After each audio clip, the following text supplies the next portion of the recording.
news that I need to share is something that I believe we're all going to be proud of as a conference community. And I'm excited because I know that the mandate on my life and the mandate on this ministry and this movement that is young leaders is to leave a footprint for heaven in more than just the sanctuary.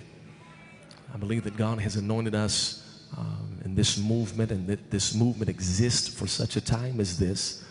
Because, and I hope somebody will agree with me, I believe that Young Leaders Conference is necessary for our generation. I believe that this unique mix that you feel right now, this environment that can host presidential candidates and praise breaks in the same room on the same day. This is something that God is doing, but I've known that this is something bigger than just church. This is something bigger than 3 days out of the year and a revival in January. So I've been thinking and praying, Bishop Brady, about what it is that we could do as a movement that would make impact not only in the church world, but impact in the world outside of our sanctuaries. And I said that there's got to be some kind of give back. There's got to be some kind of initiative. There's got to be some kind of drive or cause that we could contribute to. I began to do my research, and I discovered that medical debt is the #1 cause of bankruptcy in the United States of America. I discovered that 52% of all debt in the country is medical debt. And so I did a little bit more research and praying about, God, what can Young Leaders Conference do to make an impact in the world, not for Young Leaders Conference, but an impact in the world for Jesus? What can we do? What can we do to show the world that ministry is more than just what we see on television, but ministry is really about meeting the needs of people?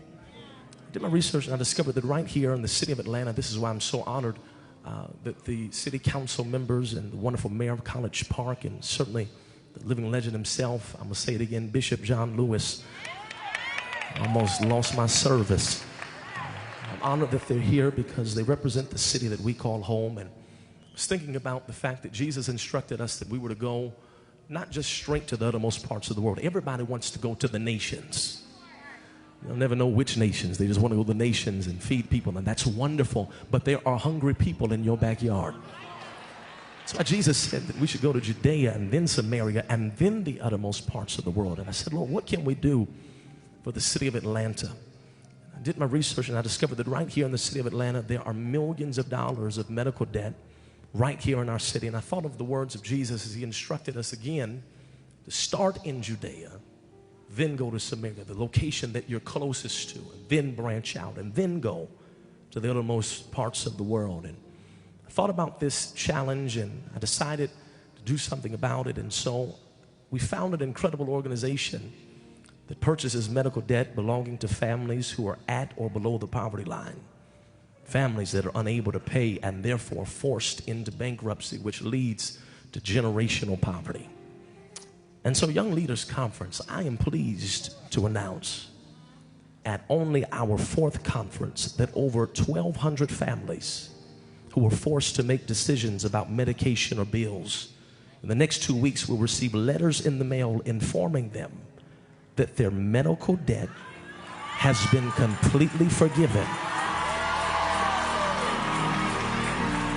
because on July 30th, 2019, the Young Leaders Conference successfully completed the purchase of $1.5 million worth of medical debt, and we forgave every penny.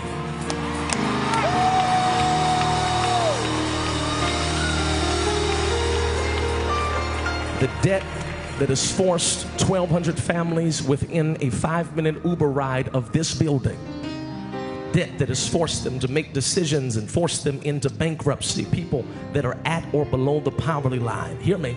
This debt in the next 2 weeks will fall off of their credit reports, and there is no kickback for us. There are no strings attached. The company selected people based on those that were the least likely to pay it, because we heard the words of Jesus say, as you have done to the least of these, you have done unto me. And so they will receive a letter that states, along with the statement of their medical debt, whether it was ambulance rides or surgery that they could not pay for or medication, they're going to receive a letter that says these words: we're writing you to inform you that your debt has been canceled and abolished with funds from the Young Leaders Conference led by Mark Moore Jr. Our hope for you is that this gift will not only help you have life, but life more abundantly. This gift was also made in memory of Bishop B.T. Moore, Bishop G.M. Boone, Mother Mady Boone, and in tribute to Dr. Willa Moore. I hope the Young Leaders Conference will help me celebrate the fact that this movement just paid off $1.5 million worth of medical debt for people we don't even know.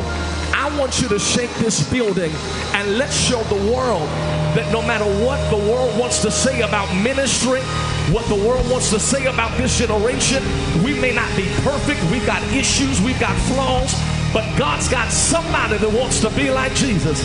And I'm believing that what we make happen for others, God will make happen for us. Young Leaders Conference, this is our big announcement for 2019. We are changing lives in the sanctuary and on the street corner. I wish somebody would celebrate the faithfulness of God tonight. No, don't play with it now. I need you to celebrate the faithfulness of God tonight. Families are going to have a second chance. And when they get their letter, it's going to point them back to Jesus. I wish you would give God one more praise for impact. Come on, young leaders. Give God praise for impact. Feel like praising Him now. Let's receive our conference minister.